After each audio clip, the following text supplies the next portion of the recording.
के राम जगो मैं तुम्हें जगाने आया हूँ, सौ धर्मों का एक धर्म बलिदान बताने आया हूँ।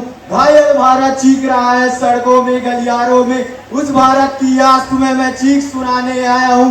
हे भारत के लोग मैं तुम्हें जगाने आया हूँ। जैसा कि आप सभी जानते हैं, मनुष्य के जीवन में सड़क वह साधन है जो उसे उसकी मंजिल तक पहुंचाता है। जब सूर्य की पहली किरण के साथ मनुष्य उठता है, उसके मन में कई सपने, कई लक्ष्य, कई मंजिलें होती है, लेकिन वह सब कुछ वही समाप्त हो जाता है जब वह किसी सड़क दुर्घटनाओं का शिकार हो जाता है।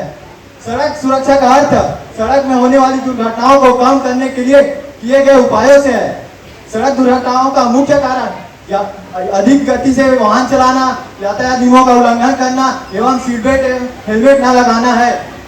आज सरकार द्वारा विभिन्न सड़क सुरक्षा नियम बनाए गए हैं, सड़कों का चौड़ीकरण किया गया है, कई ब्रिज बनाए गए। रुकिए मित्र, रुकावट के लिए खेद है, लेकिन मैं आपकी बातों से पूरी तरह सहमत नहीं हूँ। आपको लगता है कि सड़क दुर्घटना में पूरी जिम्मेदारी वाहन चालक या आम जनता की होती है?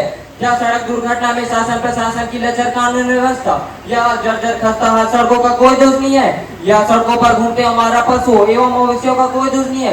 मैं आप सभी से पूछना चाहता हूँ, क्या सरकार समय समय पर सड़कों एवं पुलों की ठीक तरह से मरम्मत करती है?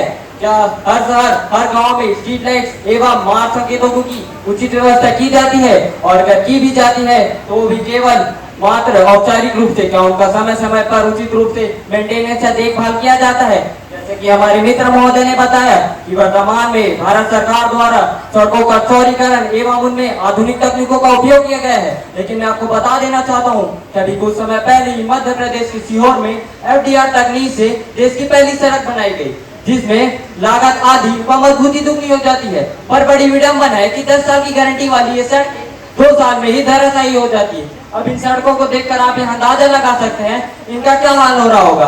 गड्ढों में सड़कें हैं या सड़कों में गड्ढे हैं, और प्रशासन से जवाब मांगने पर उनका जवाब उसी प्रकार गायब हो जाता है जिस प्रकार से गधे के सर से सिर्फ हंगामा खड़ा करना मेरा मकसद नहीं है।